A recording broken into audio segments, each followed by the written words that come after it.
Hey there, welcome to Authentically Raw. I'm your host, Jamie Darris.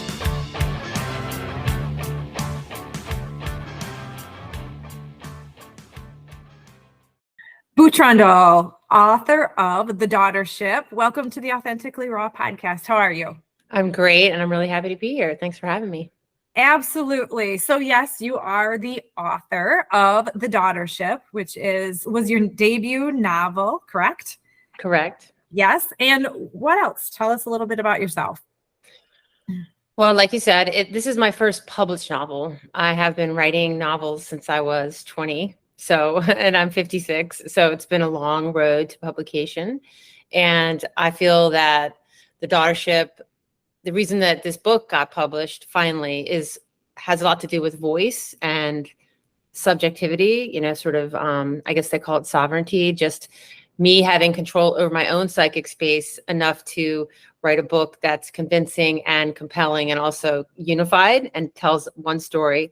It tells it from many, many points of view. And I think I will always come at life that way. There's a certain amount of fragmentation in my selfhood. That's just part of who I am. But I think it literally took me 3 decades to figure out how to wrangle all that together and write a successful novel. And so I'm really proud of The Daughtership. And I think that the actual novel reflects the healing process I went through just to get to the place where I could write the novel. So it's kind of unique that way. Most definitely. And I will say one thing, and I spoke of this before we hit record, probably what went through my mind while reading the most was, wow, it is such a powerful novel. And you just said something a second ago I want to touch on right away, and it's just all the many voices. So let's start there. How many total voices are there? I think I've lost count. Well, let's go through them. Okay, let's say there's 3 layers to the storytelling. There's the subconscious, there's the conscious, and then there's the super conscious. So 3 layers. And it's called The Daughtership. And so a whole part of the novel takes place on a submarine. And the submarine, which is a ship, that's something I had to sort of wrap my head around. A submarine is actually a ship. It's just an underwater ship. So the Daughtership is actually a submarine. And so on that submarine are these children, inner children. There's 3 of them: Smushbug, Truett, and Star. So that's 3. And then there is the main character's voice. Her name is Catherine. She's a woman in her 40s who's facing a life crisis that's largely internal, but doesn't make it less of a life crisis. And then there's Catchy, which is another voice, which is Catherine when she was an adolescent and a child and a young adult. And then there's the voice above, the superconscious, which is called Dead Girl. So I'm counting on my hands. That's 5. That's 6 is Dead Girl. Dead Girl is, on one level, is a sort of ghost or a voice or a DNA strand or just a representative of all the mothers and grandmothers and women that have come before Catherine that are guiding her. But then Dead Girl splits off into individual grandmothers. So there's Hetty, Harriet, Kitty, and then, yes, there's 9. So that's 9 voices. Yeah, I think that's it. Well, there's Elegy. That's 10. So I won't even talk about who Elegy is because it would be a bit of a spoiler. So that I can count at least 10. Yeah, because Elegy, that was more near the end. Yeah. Because I can remember all of a sudden, like, wait, whoa, did I miss? Nope, I didn't. So if we could sum this up, the novel up, I really like into a genre, I would definitely say it is, how do you say this? I just said if we could sum it up, and then I say, how do you say this? But it is really healing and self-development told as a fiction novel, but it is so nonfiction, if that makes sense, right? It's because it's so, I'm grabbing, maybe there's, what word? It's okay. There is no genre for it because I had to make up a genre. So I've made up a genre for it because it's such a unique book that doesn't really have its own genre. And I call it Spritlit. That's what I'm calling it. So meaning it's spiritual, but it's also literary. And it's 100% literary fiction in the sense that It's challenging to read. It's not just an easy book that you can just, it's not pulp, and it's not like a genre book. It's not a thriller or a romance, and in that sense, that doesn't mean it's not fun to read and that it's not compelling, but you have to work at it a little bit. And I feel that the book, somebody wrote a review of it that said the book teaches you how to read it as you read it. You might start off thinking, I don't know what's going on here, but if you just trust and let go, the book will show you where to go and how to read it. And so in that sense, I think of it as literary fiction. Then I think of it as spiritual fiction in the sense that, like I said, it was very healing for me to write it. I don't think I could have written it if I hadn't done the healing that went into writing it. So it's the process of reading it and writing it is a psychological and yes, a self-transformational adventure. So it, like in the bookstore, I imagine it on, it could either be in self-help or classic fiction, maybe right in between at the corner of those two sections of the bookstore. Yes, beautifully. Yes, completely. And like you said, at times challenging to read. And I'm sure that part of it would hit home different for everyone that reads it. But that's based on our own life experiences for sure. Well, yeah, I mean, I think there's challenges both at the sort of formal level, like, there's lots of different voices and I was pushing hard, lots of repeating themes, repeating images, just sort of like the kind of thing in English class that, poetry really. So in the sense that there's a poetic element, it's a little challenging. And then, yes, challenging in terms of subject matter, because it just might be, it might open up a wound or a question mark or just hurt a little bit to read it. It's very honest and it's very probing. Yes, very. And it really addresses so the generational trauma and how that can guide you in the healing process. What a challenge even to write that. I mean, it's a fabulous book. It is fabulously written. I listened to the Audible version and I'm so glad I did, because I love that when you hear all the different voices. It made it easy for me to really get this picture in my head of these different characters, which are all Catherine. But they sound different. Yeah, they're different. It was really fun because they cast different actors. I think a few of the actors did multiple voices, but there was at least 5 or 6 actors. So like, let's say there was 10 voices, 6 or 7 actors. Some of them split off and did a little girl and an older woman or whatever. But I'm really happy with the Audible. And I really love the fact that you experienced the book that way, because I like reading old, really big books. Like I've been reading George Eliot and Charles Dickens. Like I'm working on this I'm reading a Charles Dickens book that's like 800 pages. And so I always flip back between the Audible and the written, or else I probably wouldn't finish the book, because like I'm in my car, and it actually makes it fun, because then I'm like, oh, I'm going to the grocery store. I actually want to go because I want to listen to my book in the car. So I'm a huge fan of Audible, and I'm really, really psyched that that's how you went through this book. It's cool. And that you enjoyed it, and that you seem to have really enjoyed it. It's cool. Oh, I did. No. And in one day in particular, I was cleaning out the pantry, and it took me like 6 hours because I was going through every little nook and cranny, right? I'm in the pantry. Don't bother me. In the pantry with the daughtership. I love that. Yeah, totally. It's almost like you went into your own little submarine. I know. I kept thinking that.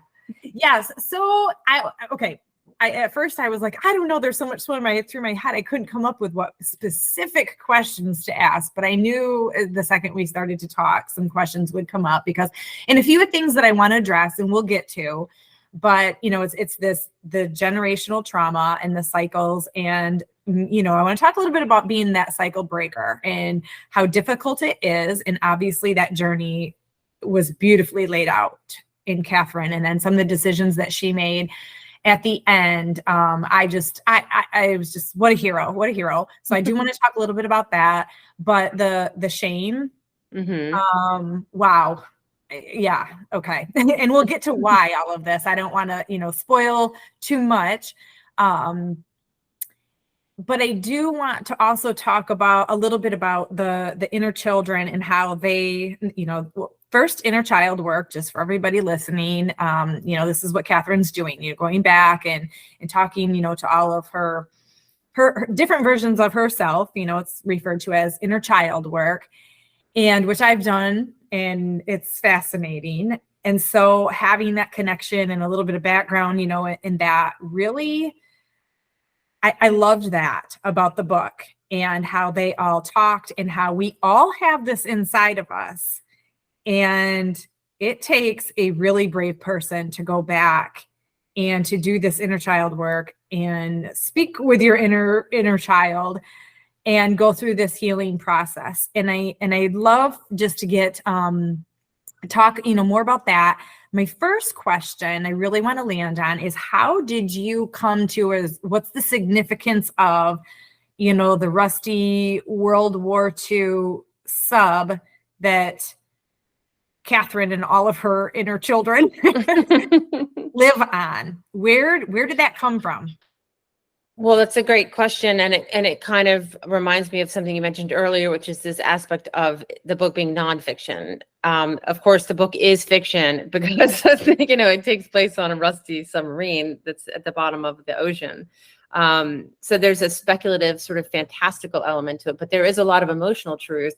And I'm not going to pretend that the novel is not based on my personal experiences, because it is, not all of it. And part of the reason I wrote this as a novel is because truth is subjective. That's one of the themes of the book, is what is true, and how will we ever know what's true when time has passed, childhood is gone, we've left so many things behind, but there are things that are still nagging at us, or not nagging. For Catherine, they're not nagging. They're really like sabotaging her happiness. Yeah. So as far as it being fiction or nonfiction, it doesn't really matter as far as I'm concerned. Once you're in, you're in. You can take it for what it is. You don't have to wonder if it's fiction or nonfiction. You just go with it. Just be in the book. So writing it as a novel gave me absolute 100% freedom to say what I needed to say and not worry about if it was true or not. So that's why it's fiction. And then as far as the submarine goes, well, that is a part of my actual life, is that I grew up in Virginia Beach, Virginia, and that's a military town. Virginia Beach has changed a lot since the 70s when I was growing up, but when I was growing up, it was just 100% a military town, a giant naval base. And that was sort of what fueled the economy. It's also it's a resort city, but so when I was growing up, you'd be sitting on the beach and still you see giant warships going by in the ocean, depending on what's going on overseas. There's the port of Norfolk is full of giant ships. There's F-14s flying overhead. And it's like you're living in a little bit of a military zone, but it's just a practice zone. Thank goodness it wasn't active warfare, but it does give you grow up in it, and you don't realize it's not normal. You don't realize that most people have to go to a museum to see a ship go by, so you just get used to it. And so in that sense, there was a kind of military naval vibe in my subconscious. And then, my dad was very interested in World War II. A lot of men of that generation, I would say obsessed. Interest is not the right word. Obsessed with World War II. If you ever turn on the History Channel, there's always all these movies and shows about World War II and the weapons, and the planes and the bombs. And so my dad was specifically really into U-boats. And so it was just something that was around my house growing up, just a lot of literature and photos. And then there really was a U-boat that got sort of sunk off the coast of Virginia Beach. So my grandmother worked at the Maritime Museum, and I used to go, so this is just how I grew up. So these are my visual and sort of spiritual symbols that as soon as I started kind of working with them, they were just very fertile and rich. I think if you grew up in the mountains or if you grew up in the desert, you would have a different internal landscape, but my internal landscape is very nautical. Right. No, that's fascinating. I know, because I'm trying to put all of these interpretations and into play in my head, that it's like this underwater escape, it's like a safety place, it's like I'm doing all of these things, trying to figure it out. And it's always interesting to where did the inspiration really come from versus what I'm thinking which is really Well, deep. I mean, yeah, I know, but I mean, that is the absolute beauty of art, that and the universality of imagery and poetry, you read something and then it becomes yours immediately. And I wouldn't want it any other way. I really wouldn't. So whatever you bring to it, it doesn't come alive until you're reading it and you're bringing yourself to it. So that's wonderful to hear. And then also the thing about the safe place, I did also, do a lot of energy healing and inner child work. And one of the first things you do when you do that kind of work is to try to find a safe place in your own internal system where you can go to do the work, right? So like you could either be imagining a beach or for me, like when I was doing that work, it wasn't nautical at all. I would imagine a spaceship, like a pod out in space, but some place where you can be completely safe, inside yourself. And it often is a sort of visualization where you imagine you're in a meadow with the birds chirping, like a lot of meditation does that. So, and a lot of energy work is basically meditation. So yeah, in that sense, the submarine's pretty safe. It's true. It's a little dead, a little claustrophobic, maybe not a place that I really want to spend too much time, but I could see why you would look at it that way. Yeah. But I feel like then maybe Catherine, she makes her way out, like she surfaces at the end for sure. Definitely. So with all of the different voices, is there, when you went through, did you have them all plotted and planned out in the beginning, or was it something that just, each one kind of came as you were going through and you worked them in? And the reason I ask this question is because, like the healing process, and I'd say what this book is a beautiful example of is the long-term healing process and the work that it does take. And Catherine's strength, I thought of all the way through, and the many, the ups and the downs, like, you're rooting for her, and then all of a sudden I felt like, oh, you slid back, or, and that's the real healing journey from anything. And so I was kind of curious as I neared the end, is there bigger symbols that each character marked on your healing journey, or, how did it unfold? It's like, don't get me, like the book is complex in and of itself, but the writing, I'm just going to applaud. Like, seriously, especially, all the way throughout, but really when I got to the end, I see why it was a long project, but there's so much complexity to it, which is our lives too. Mm-hmm. Well, okay. First of all, you just offered me such a beautiful interview. So I just want to say thank you. Like I'm very touched and kind of moved listening to you, because I can just tell that you really kind of got the book and that it affected you. And it's really wonderful. It's just really wonderful to see that and to feel that. So I just want to thank you for that. And to try to answer that question, there's like so many different levels. I'm going to just go at it from one approach. Personally. So I would say, like, everyone has different coping mechanisms for childhood trauma. And mine was definitely dissociation, like definitely dissociation. I just had a very dissociated lifetime, and so, like, for example, like, so when I wouldn't say that I have a dissociative identity disorder, but it's a spectrum, right? So dissociative identity disorder would be, kind of the stereotype would be something like Sybil. I don't know if any of the listeners ever read that book. It was like a big hit in the 70s, and Sally Field played somebody who they used to call it multiple personalities, but she has all of these different parts that don't know each other, right? So like one day she'll wake up and she'll be a school teacher. The next day she wakes up and she's like a murderous, angry old man, like these kind of like, or I don't know, there was a show called The United States of Terra. Did you ever hear of that show? No.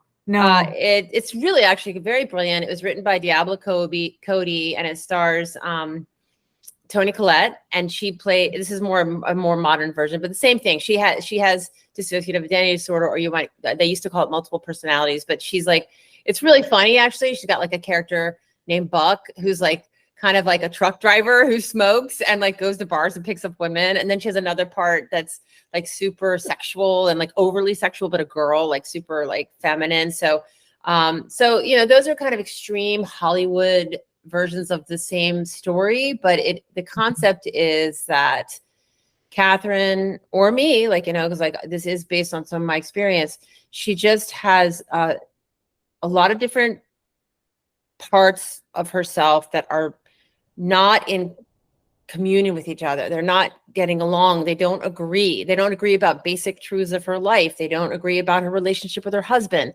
They don't agree about whether she should or shouldn't have sex with her husband. There's just a lot of internal warfare between these different parts of herself. And part of the reason for that is because she's dissociated. So there's no kind of like, no one home, like who's driving the car, like one integrated self driving the car. And so for me, like in the 8 years that it took me to write this novel, I was also going through some therapeutic experiences, some life changes, and some creative, artistic experiences that finally allowed me to come home, in my own self. And actually, and like I said, it's not like the book is not written in a million voices, because it is, but there's one driving, authoritative voice that pulls it all together and makes the book sing and work, right? So and that is sort of what was happening in my actual life. So that's how the book is sort of a parallel to the therapeutic experience. But yeah, it took me 30 years of therapy and 12-step work and hanging in there, not killing myself, like I always say, just stay here. And like, in AA, they say like, don't quit before the miracle, like just don't quit before the miracle. It does take a lifetime sometimes and I don't know what's happening now. I'm still transforming, but I think life equals transformation. If I'm not transforming, I don't want to be here. Like, that's what I'm here for. Like, bring it, bring the transformation. Yes. So you mentioned like the multiple personalities, and okay, this is crazy because I thought of this too, how we all have multiple personalities. 100%. 100%. Well, and the thing is Catherine is just, brave enough and strong enough to actually go in, and because they're all fighting the war inside of us, right? Who's going to be that dominant voice? Who's going to be the strongest force? Who's going to come out in you? And you talk about like the disassociation. Well, I think a lot of people do that because you're just running from all of those different voices. So to go inward and really, I mean, we all have different voices in our head all day long. We all have different multiple personalities. And if we are strong enough to go in there and let them all start working together and become friends, right? Not be fighting with each other all of the time, I think we'd come to that more, that level of peace, and we wouldn't have to disassociate all the time. It's all of her inner children are just, they're fighting for like that attention or that voice, and which a lot of it is survival. And it's a defense mechanism, I felt like, for Catherine, but really for all of us, right? Yeah, definitely. I agree. Yeah, 100%. Yeah. It's about survival. And there's this difference between surviving and thriving. And I think that's it's not a subtle difference. It's an important difference. And that's what Catherine's shifting from in this book, is from surviving to thriving.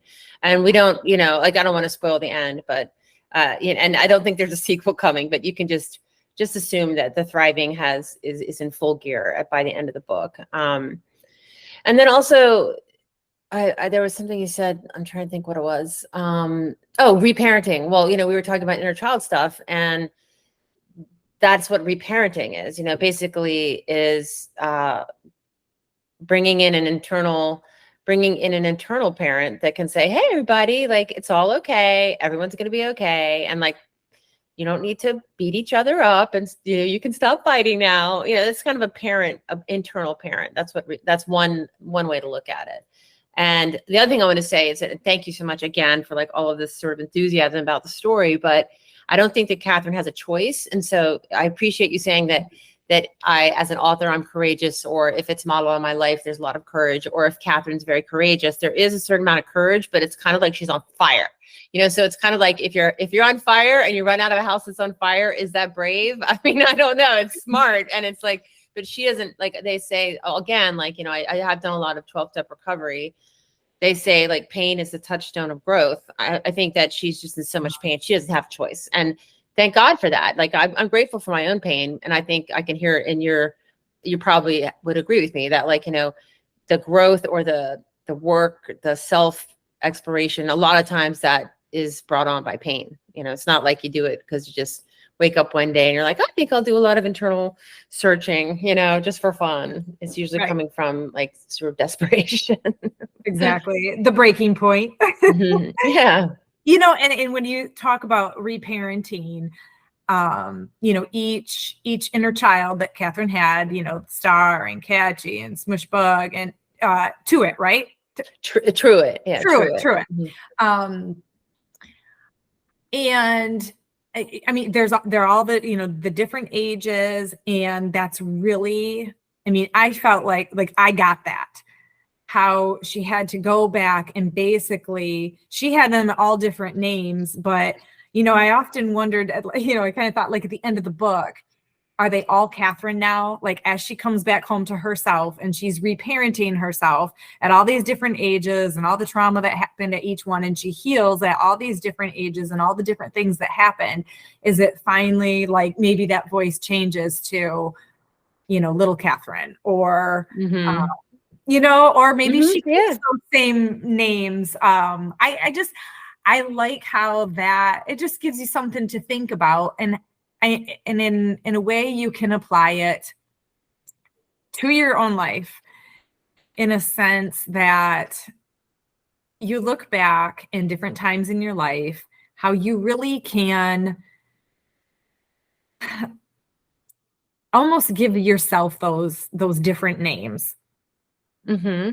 So easily, like based on what you were going through, how you reacted.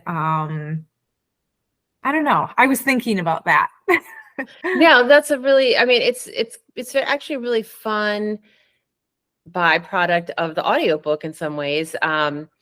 Because there are literally different voices. They sound different. It's a different actor. And for example, I might go and listen to the whole audiobook now that you're giving me this glowing review, but it was a little much for me. I started to listen to it and I actually started to cry when I heard Smushbug, because Smushbug she's 8.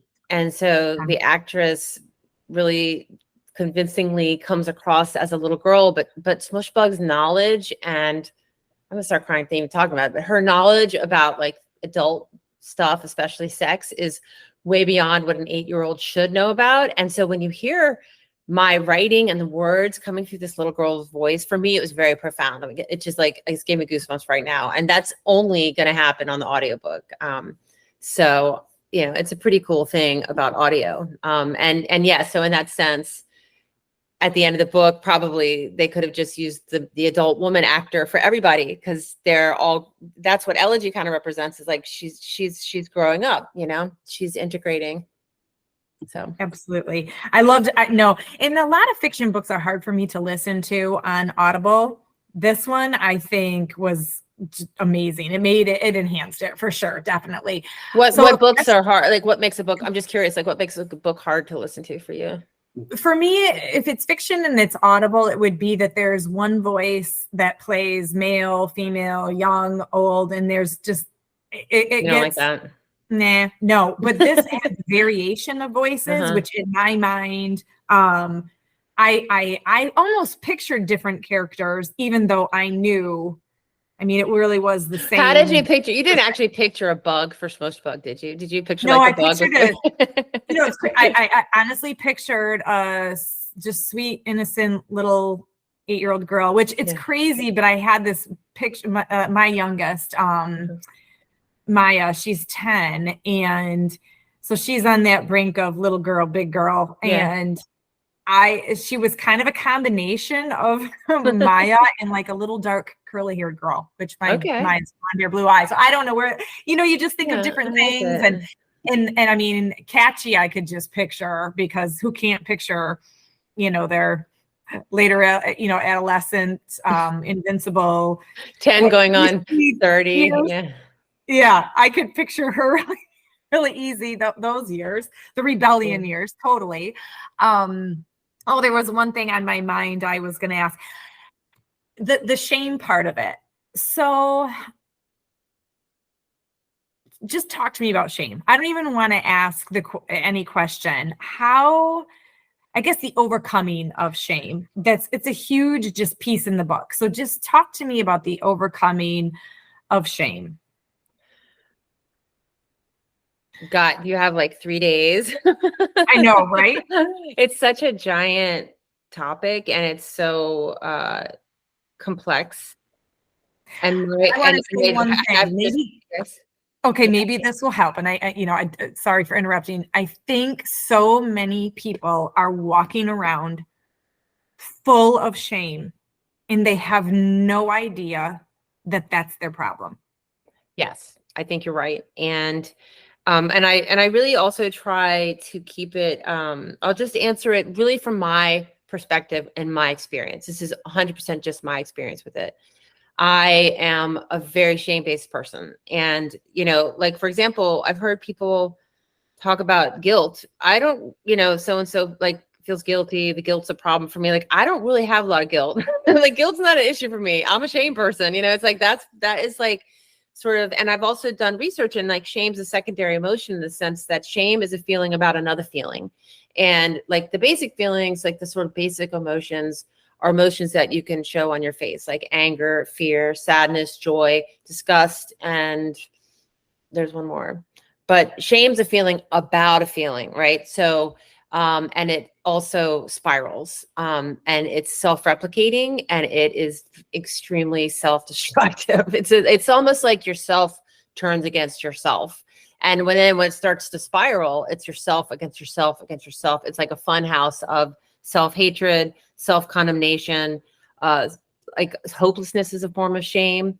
And that's, so like, despair or suicidal feelings, that's actually shame. So in that sense, you're right. Like, I think so many people don't recognize what it is. They just know they feel bad and they don't really have a word for it.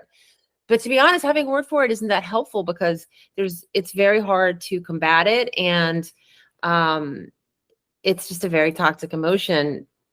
And it's just, it's powerful. And people don't even like to talk about it, because just talking about it makes you feel it, and nobody wants to feel it. Yeah. So, and all of that's so I think that for me, and you talked about generational shame, I think for me, like the entry into this book and the way that this book came alive for me, and why I became so dedicated and devoted to finishing it and making it good, is that I never knew that. Okay, two things. I never knew you could carry shame for other people. And when I learned the phrase carried shame, it absolutely blew my mind.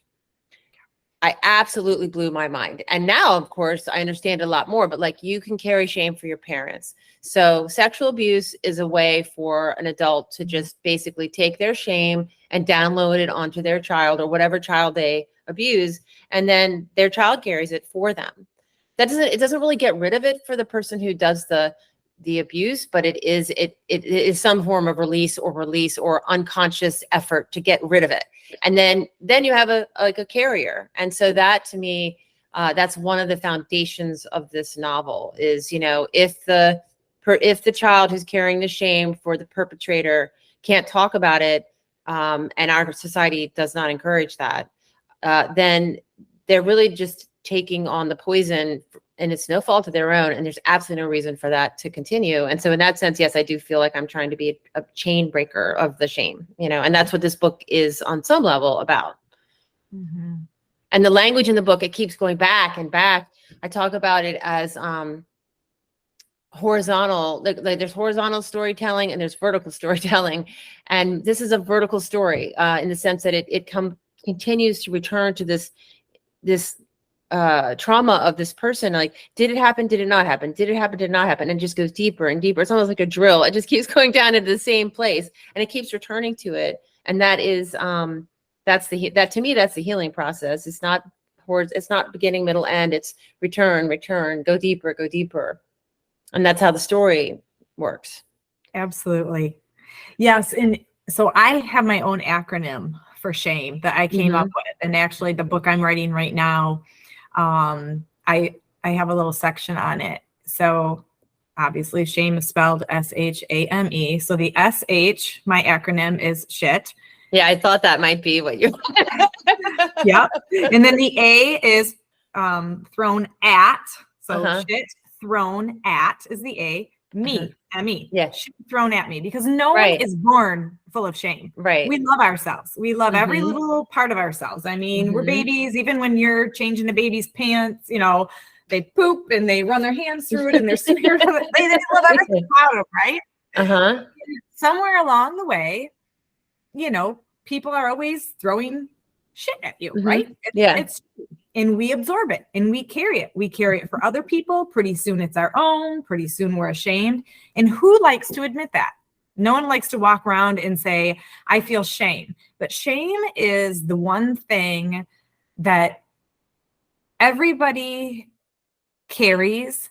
And I know Brene Brown talks about this. It's like the secrecy behind shame. But she's so spot on when she talks about that, because it's like the secret thing that dwells in people that no one wants to admit. You want to keep it a secret from everybody else. But what you really, I mean, and it's almost like we're keeping it secret from ourselves too, because the second you can acknowledge it and understand it and kind of talk about it, I mean, even just saying, you know, like you're shaming me right now. It's almost like a joke in our house. Like we will, because I see that even in our own house. I mean, when we talk condescending to each other, it's so shaming, because it basically is like, duh, you know, you're so stupid. And I could even see it in our own home. Unintentional. Well, I mean, it's a basic human experience. I don't think anyone escapes it. And I just have a deep, you know, the book I'm working on now is also about emotions. I moved on a little bit from just shame, but I just think it's kind of a concept that like emotions are evolving through human beings. And if like this, even this conversation we're having, like we are on a frontier together, where if we're in some way, we're both exploring and a new frontier of human emotional experience, where shame is discussed. Shame is not a scary thing. It's almost like we're battling it together. And like Brene Brown also like on that battlefield, like with her flag ahead of, you know, leading an army, you know, so it's, it is a moment. To me, it is a moment of human evolution when we can embrace it, heal it, talk about it, not carry it, or know that we have to carry it, but at least acknowledge it. And the other thing I want to say is that like, I also had this realization that shame, I was just moving it around inside. I never knew I could get rid of it. You know, like I think I had just sort of accepted I was just going to always have a certain amount of shame. And like, let's say it's like a gallon jug of shame. And I would just pour it into a cup and pour it into a glass and pour it into a bowl and pour it into, but like, it was always going to be the same amount. And then I realized actually, I could actually reduce the shame. It is possible. Shame reduction is possible. And that was also one of those huge eye openers for me. I think I just accepted it was always going to hurt. I was never going to get rid of it. And then I realized, no, there are things you can do, like the reparenting to reduce it. To get rid of it, no, like will it ever get zero? I think you need a little bit of healthy shame, just so you don't walk around naked. Right. But yeah, to the toxic shame can be reduced. And that's just a beautiful, I just had sort of never really realized that was a possibility. Yeah.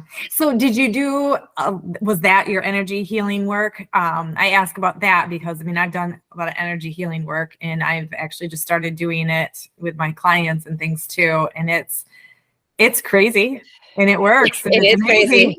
But it's, you know, it goes back to our body stores everything. And until you are ready and willing to release it and understand that you can. And I mean, it's very healing, but it's energy, which is a whole new realm. But yeah, that's a whole nother realm. Yeah, I totally believe in all of that. I have been a very grateful beneficiary of energy work and psychic. It's really like on the psychic level, or like on the sort of invisible dimension. But I definitely believe in it. And I guess just to not to get too out into the energy universe, but I was doing something called somatic experiencing. Have you heard of that? Yeah. Yeah. Yeah. So that's one kind of energy work I was doing. And I was working with someone who was extremely permissive and creative and let me go sort of hog wild and whatever I would say. And that's where I kind of got into the whole oil. There's like in the novel, there's a lot of imagery around oil, and comparing oil to shame, and comparing like an oil rig to as a shame reduction like machine, so I do like the idea of visualizing machines as a way to remove like bad energy from your aura or from your body. And so when I meditate a lot of times, and partly I learned this in somatic experiencing, I was also doing clairvoyant training, which sounds a lot weirder than it is, but it's a form of meditation basically. But meditating and imagining machines, like literally like an oil drill, just entering into my energy field and removing the shame, or it could be any kind of machine, but like a hammer, for example, or like a jackhammer, like say I have like a sort of, if I'm meditating and I visualize a hard kind of shell around me that's keeping me from experiencing love, then a jackhammer, can come in and they just like break it apart, so yeah. In that sense, like the oil rigs in my novel are an example of the kind of thing I use in my meditation, any kind of machine. I'm very into machines. So yes. But you know what? Okay. So some people will, look at that or think, oh, it's just weird. It's kind of out there. It's woo woo. No, I just last night watching the game, the Lions, being from Michigan here, they won. What do athletes do before they step out on the field? I mean, it's all the visualization, right? Yeah. So, I guess they visualize themselves catching the ball, right? Right. Yeah. I mean, that is how things happen. I mean, it's January. Everybody's create your vision board. Everything's vision. And in beyond the vision, though, it's you have to feel it. You have to feel yourself succeeding in whatever it is you're going after. You have to feel yourself in love. You have to feel yourself getting that promotion. You have to envision it. So why is this different?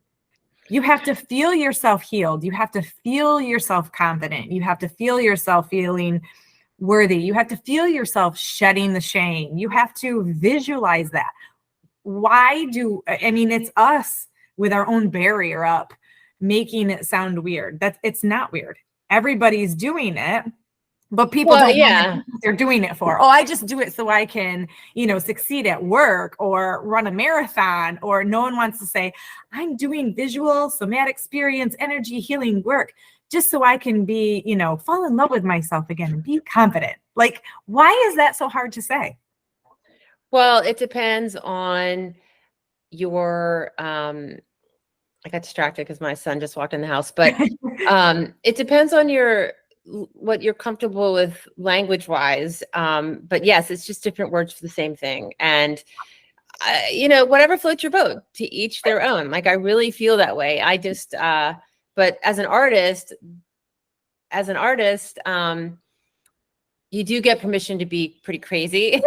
So like writing a novel, like I said, that's why I wrote it as a novel. Like Brene Brown, for example, is a scientist and a researcher. And, she certainly is very intelligent and very creative in the way that she expresses herself, but she can't go completely hog wild because she's not an artist. But, when you're an artist, you have this permission to just say like, yeah, oil is shame, and and then this is an oil drill and shame equals oil, and there's a kind of freedom there. And that's again why I wrote it as a novel, because you can just say anything you want, and then you can just say, well, it's a novel.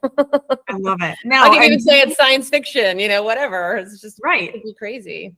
Hey, it's your book. You can give yourself permission to do whatever you want, right? Just like we can give ourselves permission to do whatever works for us. I mean, whether but it has to work. It has to work. So in that sense, again, I'm just so grateful for your feedback around my novel, because I do think it works. Like, it can be. It is a crazy novel, but from the feedback I'm getting, people do want to keep turning the pages. And to me, a novel that works is a novel that makes you want to read all the way to the end. And if you don't want to read all the way to the end, that novel unfortunately isn't working. And so I'm very grateful that I'm getting feedback that people read it in 1 day, 2 days, they get in there and they don't want to get out. And that's why I read novels. I like to be carried away. So yeah, I do think it works, as crazy as it may sound. So on that note, I will say there's different ways when people give up on, I've given up on a novel. And if I give up on a novel, it's because I'm yawning and it's boring. To you. To me. Yeah. To me, totally. And everybody, likes their own thing. I mean, even like a show, whatever it is. And it's just, or I just can't, a lot of like let's say a show, violence, like certain things, disasters, people really hurting other people. I can't do it. I see no purpose. Yeah, we're on the same. We probably like the same shows. Like I couldn't watch. I watched maybe 2 episodes of Breaking Bad, and I was like, yeah, this is not going to work for me. And my son loved it. I mean, he's watched the whole thing through 2 or 3 times, but I couldn't get past the second episode. So. Okay, this just gave me chills because I'm not joking. It was either yesterday or the day before. My husband and I just finished watching Daisy Jones and the Six. That's my jam. Like, give me some of that. I love that stuff. But years ago, we tried watching Breaking Bad too. I did get a little bit further into it, but I had to stop. That was exactly what we talked about, though. I'm like, I'm like, we need to find more shows like Daisy Jones and the Six. I like the drama, the love, the sex, drugs, rock and roll. Give me all that stuff. Costumes, a little bit of costumes. Yeah, a little out there. But when it comes to like Breaking Bad, and that's what I brought up to him just 2 days ago, I said, I can't do that stuff. It's too, I just can't. I can't witness other people like hurting other people. I want to rip their heads off. Like I just, that part of me. But I will say the challenge, it's a good challenge with your book. The challenge is it when you're going through it, if it stirs up these thoughts like, oh, I can't get through it, it's not going to be because you're bored or whatever. It's because there is stuff in there that is intense and it's real life and it does happen. And this is the world we live in. And there's consequences to be faced all around. I thought a lot of like the reaping and the sowing, in how so often we reap what other people sow until we decide I am no longer going to reap what you sow. And I don't know. I thought of that a lot in there. And there were times where I was like, whoo, take a breath. Can I do this? And I'm like, yeah. And I'm going to ask you a question. Like, I mean, it's interesting because someone posted something about my book online and put like a big trigger warning on it. And I saw it, and it was a pretty intense trigger warning. And I saw it, and I was talking to my friend about it, and I was like, what I said to her was, I don't know if my novel needs a trigger warning, because by the time you're triggered, you've had plenty of advance notice that it's leading you to some kind of reckoning, that you have plenty of time to turn back and to say, this is not for me. Would you agree with me? Or do you think like maybe there's just kind of a universal, like, be careful before you read this book? Like, I kind of, because I feel like it's a zero entry pool, where you kind of walk in slowly until you're in. If you get in up to your neck, you would have known already if you needed to get out of the pool, sort of. Oh, definitely. Okay. Oh, for sure. Yeah. Okay. And 100%. There's no way of getting around that. Yeah. Okay. Because it doesn't just come out of nowhere. That's my feeling, but I really wouldn't want to, obviously I would not want to traumatize anyone with my book, but I don't think it's like that. It's also, it may be, I feel that it may be direct, but it's not graphic. That's my feeling. So I don't know if that's realistic. No, I think it's realistic. It's realistic. Yeah. And I think it is a beautiful story of what really does happen in our world and how you can heal from it. And it doesn't paint a picture that it's this easy golden road. It is a hard picture. Mm-hmm. But that's reality. And Catherine did it. Mm-hmm. And she have to continue it. It's not just this place of arrival either. And I think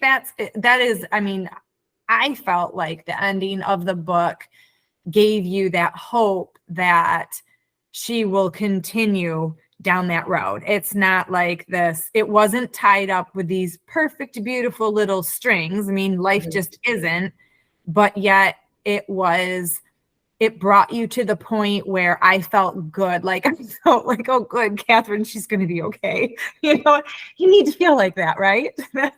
I did. Yeah, I wouldn't worry about her. I think so. And I think also I always cry when I finish. I mean, I haven't read it in a while, but I had to read through this book many times on the way to publication. And I always cried at the end. I always cried at the end, but it was always sort of a happy crying. So yeah. And there was a few times when I was listening that I was outside and just walking, and I had to stop and like re-listen to that section again and again and again, just to really like process. And there were a few times I'm like, ooh, that stirred up a few things. And those were the ones I went back and listened to it and was like, well, why? What is it? And then just tried to make sense of it. But I'm deep like that. A lot of other people probably. You are deep. You're like you are literally my ideal reader. I could not be happier with this conversation. I'm so touched. Really. There's the next genre. Deep, just deep. Deep thinkers, deep readers, Well, I laugh because I have a friend and we read a lot of the same books, and we're always reading and talk about books, and we're in the same book club and everything. And she reads probably 6 books to my 1. Mm-hmm. But that is, even when we were on vacation a couple of weeks ago, I think one of the books that took me like 3 weeks to get through, she was done in like 2 days. How do you do that? And I'm a writer. I'm like, I don't get it. I'm a writer, I'm a reader. And I think that's part of it.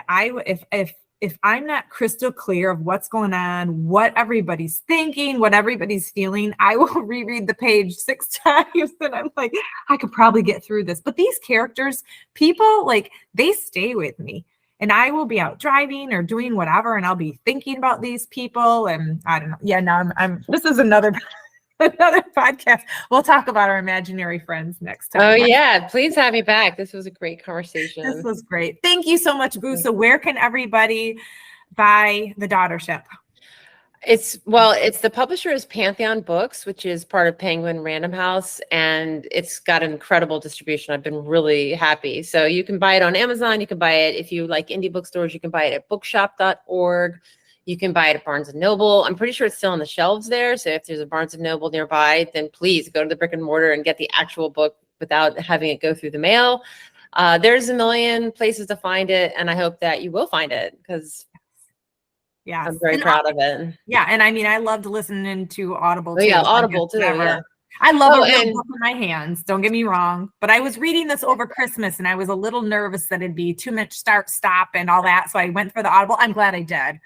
No, I mean, that's a wonderful way to do it. And then also, if you're interested in me or my writing process, I'm on Instagram at Trundle, and I also have a website. But lately, most of the stuff I've been doing has been on Instagram, a little tiny bit on TikTok, so you can find me on different platforms doing my experimental social media art explorations.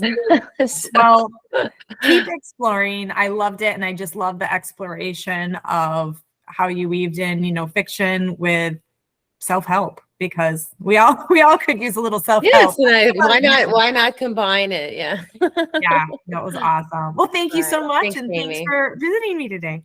Thank you. Thank you so much for listening to Authentically Raw. I'd love to hear from you. Shoot me an email, jamie@jamiebarris.com, and let me know what episodes resonate with you and why. Are you a people pleaser? If so, I need your help. Please, I'm writing a book about people pleasing titled The People Pleaser's Guide to Pissing People Off, to improve your relationships, especially the one you have with yourself. And I'm looking for personal stories of how people pleasing has impacted your life, or sucked the life out of you. Maybe people pleasing has held you back, caused you to feel resent, regret, anger, powerlessness, or just plain exhaustion. Let me know how it's impacted your life. Who knows, maybe your story will inspire my writing and grace the pages in some shape or form in this handy-dandy little guide. Also, if you enjoy the Authentically Raw content, please support the show by following and leaving a review on Apple Podcasts. Simply scroll down through the episodes and you will see where to do so. Want to learn more about life coaching? Head over to my website, jamiebarris.com, and check it out. You can also follow me on social media at Jamie Barris for lots of inspiration and empowerment. One last thing, I'm rooting for you. Be real, be raw, be authentic.